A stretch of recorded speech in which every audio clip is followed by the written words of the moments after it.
Here's something almost nobody tells you. The most dangerous part of your day may be the first 30 minutes after you open your eyes. It sounds backward, doesn't it? You've just rested, you feel calm, and yet the research is remarkably consistent. This quiet window, before you've even had your tea, is when your body is under the most strain. I'm Dr. Richard Ben, and I've spent years studying how the aging body responds to those first waking minutes, and where small, invisible mistakes quietly add up. In my last video, I explained why you always have mucus in your throat and what's really causing it. Today we go somewhere that matters even more. Consider this. In a landmark study of nearly 3,000 heart attack patients published in the New England Journal of Medicine in 1985 by Dr. James Muller and colleagues, researchers found a striking pattern. Heart attacks peak sharply between 6 a.m. and noon, with roughly a threefold jump in the early morning compared to the quietest hours of the night. A later analysis of more than 60,000 patients confirmed it. Your morning is not neutral. It either protects you or works against you. So before we begin, do me a favor. Comment your age below and tell me, what is the very first thing you do when you wake up? I read these, and your answer matters for what follows. Today, I'll walk you through the 5 most powerful morning habits to correct, ranked from foundational to genuinely life-altering. And number 1 is the mistake most likely to be silently raising your risk of a heart attack or stroke. Do not skip it. Let's begin with number 5, standing up too fast the moment you wake. This is the most common and the most underestimated. You wake, you swing your legs over, you stand, all in a few seconds. For a younger body, no problem. For an older one, that speed can be dangerous. Here's the mechanism in plain English. When you lie flat all night, blood pools toward your core. The instant you stand, gravity pulls a rush of blood down toward your legs, and your blood pressure briefly drops. In a healthy young body, tiny sensors in your arteries catch this in a fraction of a second and tighten things up. But with age, those sensors, called baroreceptors, get slower and less sensitive. So the pressure stays low for a few extra seconds, your brain is briefly short on blood, and you feel that dizzy, swaying, gray-out moment. Doctors call it orthostatic hypotension. This isn't rare.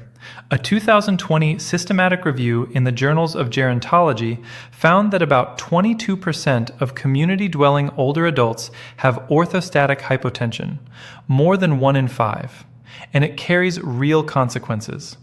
In the Mobilize Boston study, published in the Journal of the American Geriatric Society, older adults who had this blood pressure drop at 1 minute, combined with poorly controlled high blood pressure, had roughly 2.5 times the risk of falls compared with those without it.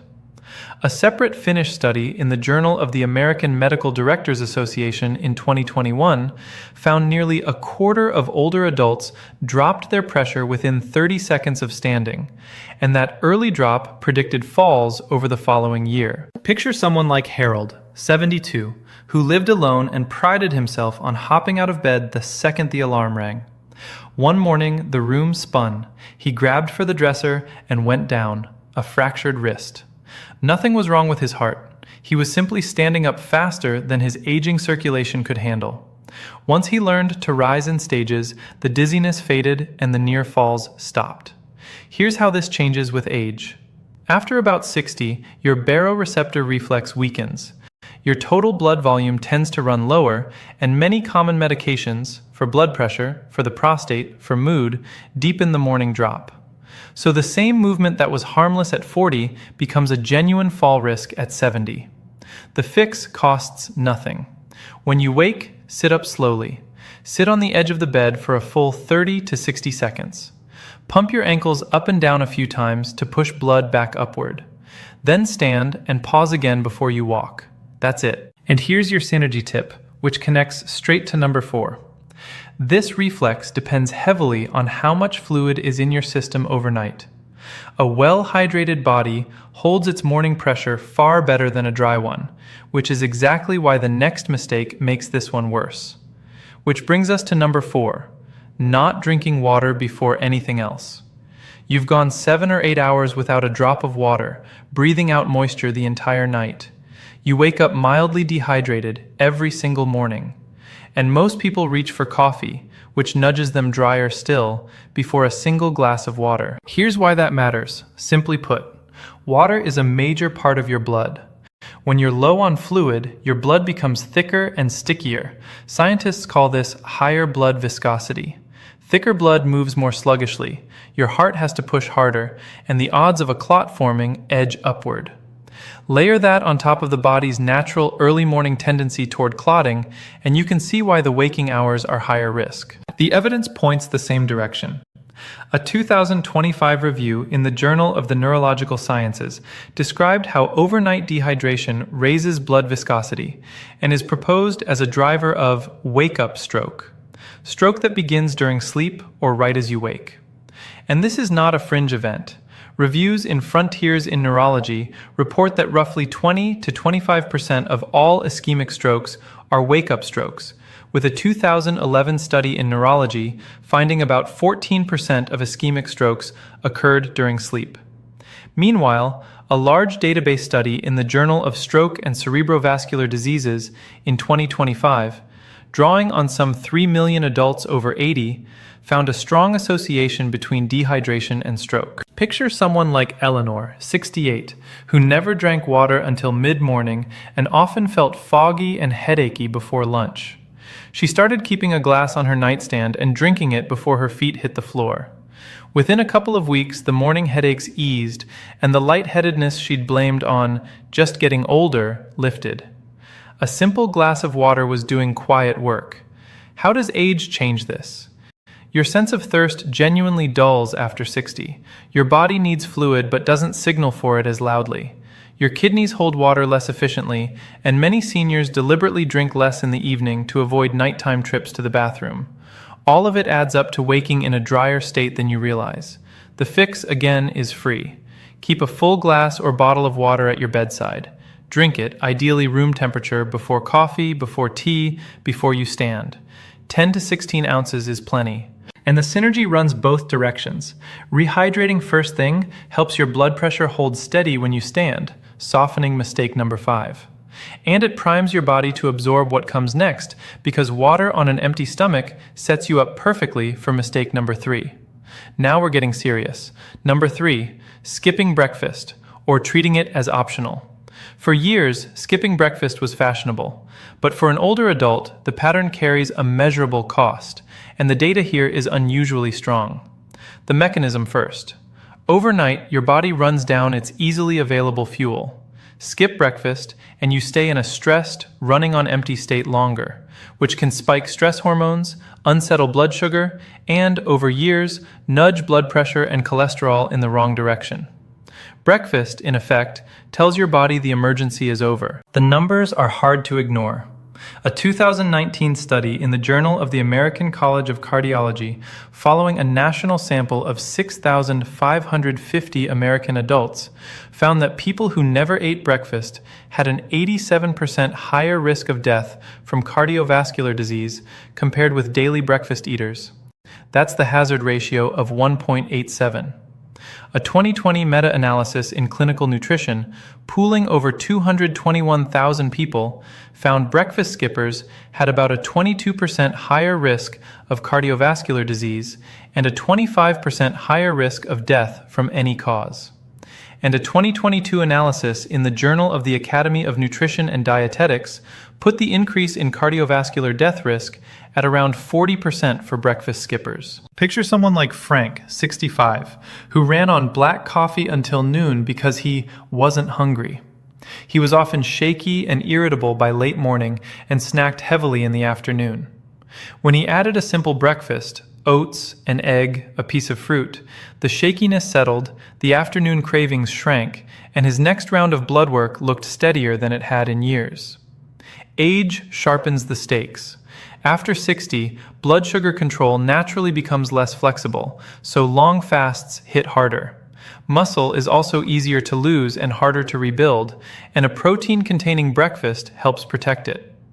This is one place where the young can get away with skipping, and older bodies often can't. Practical steps, low cost. Aim for protein plus fiber. Eggs, plain yogurt, oats, beans, whole fruit, a handful of nuts. It doesn't need to be large or elaborate. Consistency matters far more than size. Even a modest, balanced breakfast beats none. Your synergy tip. Eat that breakfast beside a bright window, because the very next mistake is about the light your body isn't getting, and food plus morning light together do something neither does alone. Which takes us to number 2, staying in the dark and missing morning light. This one is nearly invisible, which is exactly why it's so far up the list. Many seniors wake and stay indoors in dim rooms for hours, and your body reads that darkness as a signal to stay half asleep.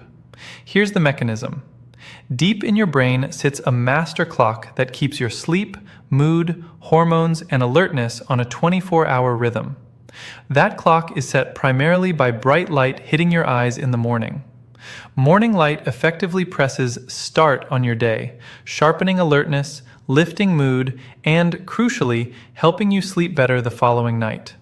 Without it, the whole rhythm drifts and flattens. The research is encouraging.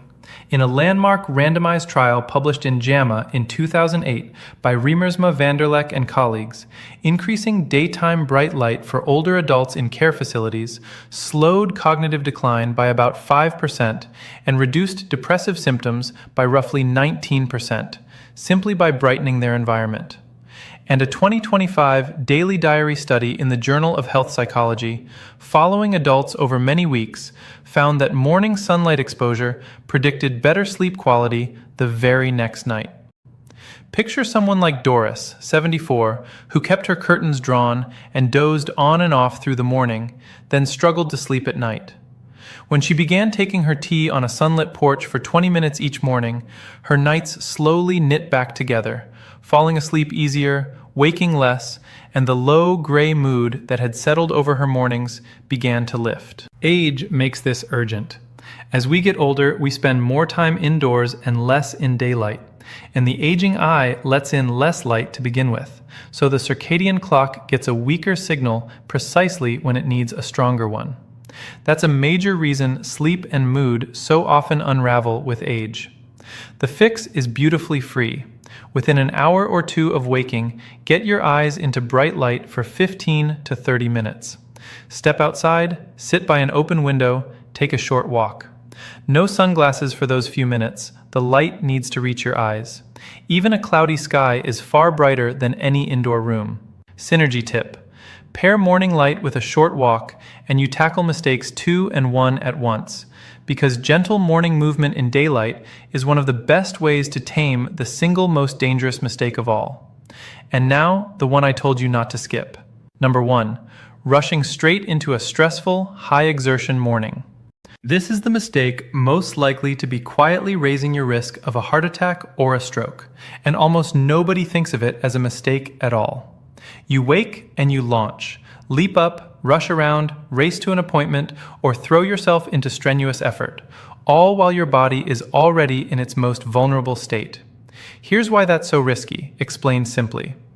In the first hours after waking, your body naturally surges. Stress hormones climb, your heart rate rises, and your blood pressure jumps upward in what's called the morning blood pressure surge. At the same time, your blood is naturally more prone to clotting. This is the body's built-in wake up and go program. But if you slam extra stress and sudden exertion on top of an already surging system, you can push it past its limits. And that's precisely when arteries are most likely to fail. The evidence is sobering. In a 2003 study in Circulation, Dr. Kazuomi Kario and colleagues followed 519 older adults with high blood pressure. Those with the steepest morning surge had a 19% stroke rate over the follow-up period, compared with just 7.3% in the others, well over double the risk, driven by that morning spike alone. This builds directly on the New England Journal of Medicine finding I opened with, that heart attacks peak between 6 a.m. and noon. And classic work by Dr. Murray Middleman in the New England Journal of Medicine showed that sudden heavy exertion can act as a trigger for heart attacks, while people who